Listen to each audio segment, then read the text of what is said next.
Halo semuanya, ketemu lagi sama Deddy Mas di sini. Dan sekarang di sebelah gua sudah ada satu motor yang gua yakin bagi para pecinta motorsport, motor ini familiar. Apalagi kalau bukan Kawasaki ZX-10 RR.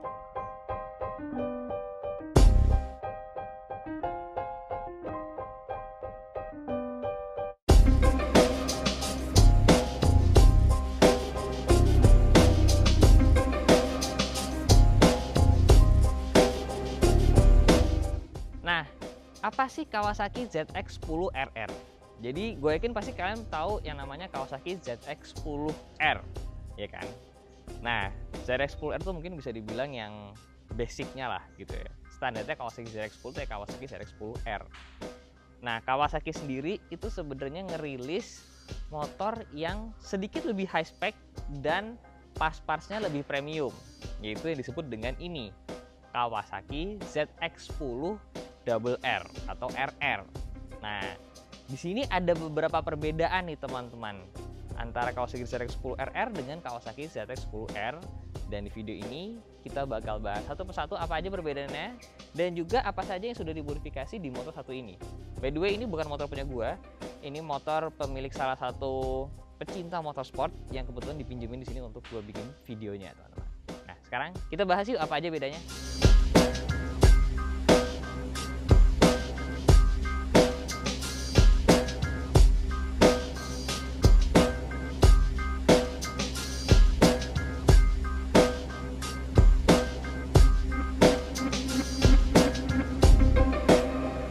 Kawasaki ZX-10 RR perbedaannya kita mulai dari depan, teman-teman.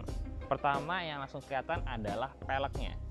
Nah, peleknya standar Kawasaki ZX-10 RR itu sudah menggunakan Marchesini depan dan belakang. Jadi dia itu lebih enteng dibandingkan pelek standarnya. Kemudian di bagian pengereman di depan standar ZX-10 RR itu sudah menggunakan Brembo M50. Jadi sudah menggunakan Brembo yang tipe performance-nya gitu. Jadi ini Brembo ini bukan diganti, ini emang standarnya seperti itu, teman-teman. Nah, kemudian kalau misalkan secara aksesoris warna ya, ini kalau kalian lihat ada tabung Showa BBF ini yang ini warnanya silver, itu yang artinya tahun 2018. Karena yang sebelumnya warnanya merah. Dan suspensi ini memang berbeda juga dengan ZX-10R, di mana yang ZX-10R memang sudah adjustable juga, tapi yang ini adjustable-nya itu lebih banyak lagi dan ini memang tipe shock yang lebih high performance lagi, teman-teman.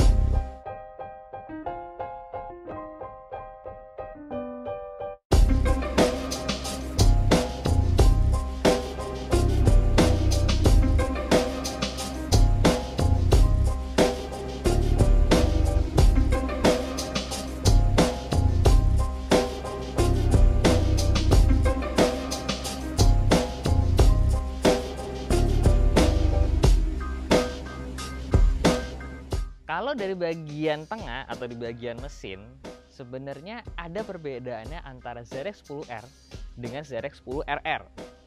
Tapi bukan secara horsepower atau bukan secara torsi, teman-teman. Karena kalau di angka-angkanya itu mereka tuh benar-benar sama atau bahkan masih mirip sekali. Nah, tapi perbedaannya itu ada dua, teman-teman. Pertama di bagian camshaft. Nah, di bagian camshaftnya ini dia tuh ada bagian yang dipapas oleh Kawasaki-nya.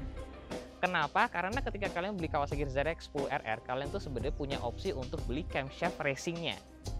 Nah, camshaft racingnya ini yang istilahnya high lift gitu ya. Jadi dia butuh ruang yang lebih banyak di dalam ruang mesinnya itu, di bagian ruang camshaftnya. Nah, kegunaannya apa sih ganti camshaft itu ya? Tentunya untuk menambah performance dari motor ini gitu. Nah, kalau misalkan yang ZX-10R dipasangin camshaft yang racing ini, itu pasti mentok-mentok, harus dibubut dulu. Nah, jadi sama Kawasaki di ZX-10 RR ini istilahnya dia sudah dibubutin duluan sama Kawasaki-nya. Nah, perbedaan kedua itu ada pada bagian crankcase gitu. Di sini itu perbedaannya hanya pada bagian penguatan dari bahan itu sendiri. Jadi crankcase ZX-10R itu diklaim lebih kuat dibandingkan ZX-10R. Jadi kalau secara bagian mesin perbedaannya hanya di situ, teman-teman. Secara elektronik dia bisa dibilang mirip dengan Kawasaki ZX-10R. Nah, kalau kalian pengen baca lebih detail tentang perbedaan tadi, ini gue kasih linknya ke blognya Om Taufik atau TMC Blog, karena dia salah satu yang paling detail nih ngejelasin tentang perbedaan-perbedaan tadi. Kalau secara elektronik, motor ini memang sama dengan yang ZRX10R, jadi dia tuh sudah banyak fitur-fitur elektroniknya, walaupun untuk ukuran motor tahun 2018 gitu. Kayak quick shifter dia sudah ada, lap time dia sudah ada, terus traction control dia juga sudah ada, ya kan, riding mode tentunya dia juga sudah ada. Jadi sebenarnya kalau secara elektronik ZRX10R dan ZRX10R ini bisa dibilang lengkap teman-teman. Walaupun kalau secara dashboardnya memang sudah bisa dibilang ya ketinggalan lah ya dibandingkan dengan motor-motor yang lebih baru sekarang ini, karena dia bener-bener masih belum ada layar LCD-nya yang berwarna dan sebagainya.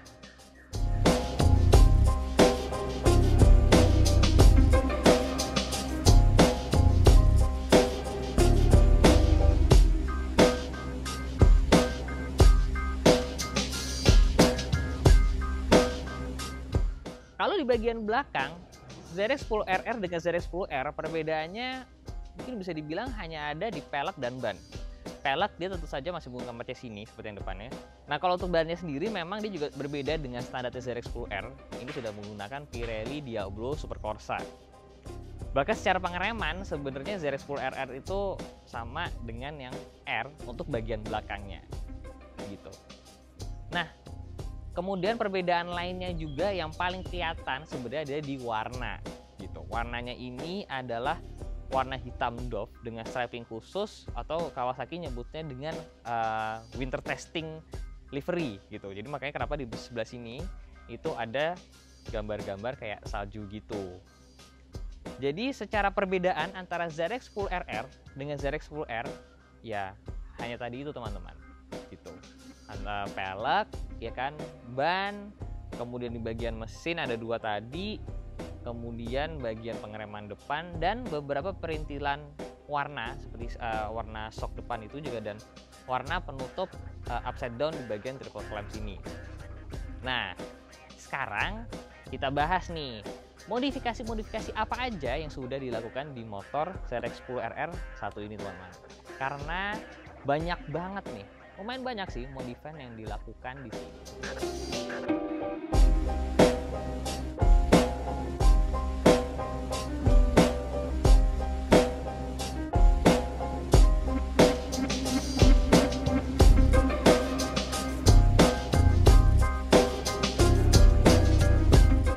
Kita bahas modifikasinya apa aja mulai dari depan sini teman-teman. Pertama yang langsung kelihatan adalah fender depan. Ini sudah diganti menggunakan karbon. Kemudian juga ada frame slider untuk fork depan situ. Kemudian juga sudah ada air duct untuk pendinginan bagian rem sini. Nah, ini tambahan nih dari karbon. Kemudian kalau kita agak ke atas ini, di sini ada winglet mereknya Puig. Jadi ini sebenarnya untuk menambah downforce ketika kecepatan tinggi. Jadi sepertinya motor ini dimodifikasi sama yang punya untuk dipakai di sirkuit teman-teman. Karena beberapa parts di sini untuk menunjang performance juga. Kemudian kalau kita agak ke tengah lagi, baut-baut juga sudah mulai diganti nih menggunakan warna ungu di sini kebanyakan, kalau seperti gue lihat ungu ataupun biru, ya. Kemudian kalau dari bagian dashboard sebenarnya nggak gitu banyak yang berubah kalau gue lihat. Mungkin hanya menggunakan master rem sebelah kanan ini menggunakan GL Speed. Kemudian gripnya ini sudah menggunakan Ariete. Terus kemudian juga windshield ini sudah menggunakan merek Puig teman-teman. Kemudian di sini untuk tutup bensinnya ini sudah menggunakan mereknya Halo, made in USA. Jadi ini enak nih, tinggal ditekan, diputar, angkat, simpel ya. Ya, tapi sih kalau dari kalian ntar ada yang wah gampang banget tuh dicuri bensinnya. Tapi tenang, siapa juga yang bakal nyuri bensin dari motor kayak beginian kan. Ini gue suka nih modifikasinya. Kemudian juga sudah dikasih tank pad di sini, grip di sebelah sini. Terus kalau kita lihat juga dia sudah ganti bagian footstep teman-teman. Dia menggunakan punyanya Lightech. Ya kan, ini juga sudah berbeda. Ini adjustmentnya agak lebih banyak dibandingkan yang standarnya. Terus kalau di bagian belakang dia juga sudah menggunakan fender belakang dari karbon, dan dia yang ini itu rem belakangnya sudah diganti menggunakan Brembo. Jadi ini Brembo belakang ini bukan standarnya, ini sudah gantian. Nah, tapi yang gue yakin dari tadi kalian pasti lihat dia sudah menggunakan knalpot SC Project CRT, teman-teman. Makanya kenapa tadi gue bilang nih kayaknya motor ini tuh disiapinnya emang untuk di sirkuit sama yang punya gitu. Karena knalpot ini kalau dipakai di jalanan sih, gue sih cukup kayak ngung-ngung gitu di dalam film. Apalagi masa-masa sekarang, kayaknya sih bakal langsung kena tilang sih kalau pakai knalpot begini. Makanya ini kayaknya motor ini sama pemiliknya disiapin untuk dipakai di sirkuit. Oh, tadi juga sudah ada frame slider di depannya untuk melindungi fairing ketika jatuh. Nah, gue sih penasaran gimana suara SC Project CRT dipakai di ZX10 RR. Jadi mending kita nyalain aja yuk.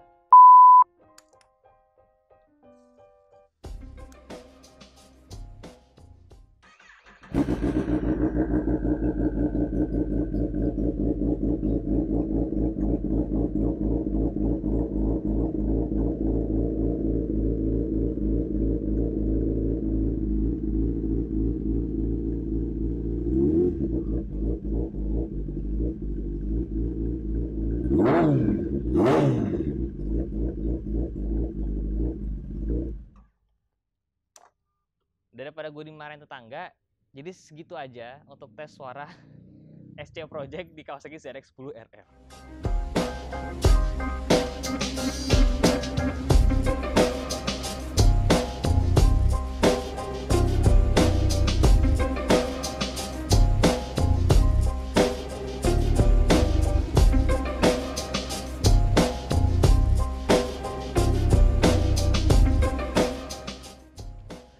Kalau kalian penasaran gimana riding position dari ZX10R, nah gue tingginya 167 ya, nggak kayak Omfiter 177. Sebenarnya lebih enak 167 teman-teman, karena udaranya itu lebih banyak dibandingkan yang lebih tinggi 177. Sorry Omfiter ya. Nah ini untuk kaki gue napak teman-teman, dua kaki gue napak. Jadi ZX10R ini bukan motor yang tinggi gitu, tapi memang dia ini cukup lebar ya karena 1000 cc. Posisi berkendaranya sih sebenarnya tidak begitu ekstrim gitu. Kalau dibandingkan dengan R1M gitu ya, menurut gue itu agak sedikit lebih ekstrim. Ini masih cukup oke lah gitu. Tidak terlalu bungkuk, tapi juga tidak terlalu tegak. Untuk footstepnya sendiri, ternyata ketika diganti light pun dia masih cukup berada di depan. Jadi dia tidak terlalu tinggi nih footstepnya, karena kalau yang benar-benar racing itu benar-benar bisa di atas banget sini. Tapi kalau ini ternyata masih cukup oke. Jadi kira-kira trigonometrinya berkendaranya ZX10 RR itu seperti ini teman-teman. Dia masih cukup oke lah. Kalau buat harian sih, ya kalau mau sih bisa. Bukan masalah tentang pegelnya, tapi masalah lebarnya sih. Karena motor ini 1000 cc dia lumayan lebar. Kalau dibilang berat, nggak terlalu sih sebenarnya. Motor sport begini tuh dia tidak identik dengan kata berat teman-teman. Nah, di video kali ini gue nggak akan bawa ini riding di jalan. Karena ya tadi ini kayak motor disiapin sebenarnya untuk sirkuit gitu. Jadi gua tidak mau pakai ini untuk di jalan. Mungkin next time kita cobain kalau misalkan ada waktunya kita pakai di sirkuit teman-teman.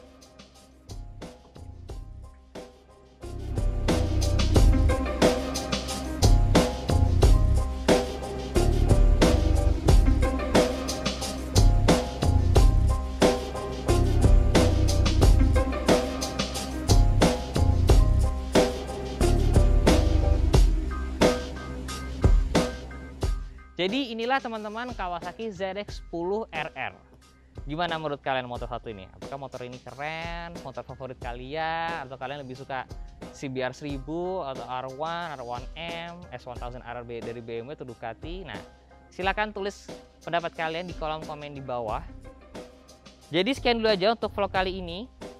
Kalau kalian suka video ngebahas motorsport seperti ini, jangan lupa di like dan jangan lupa di subscribe. Kasih tahu nextnya enaknya kita bikin video motor apa.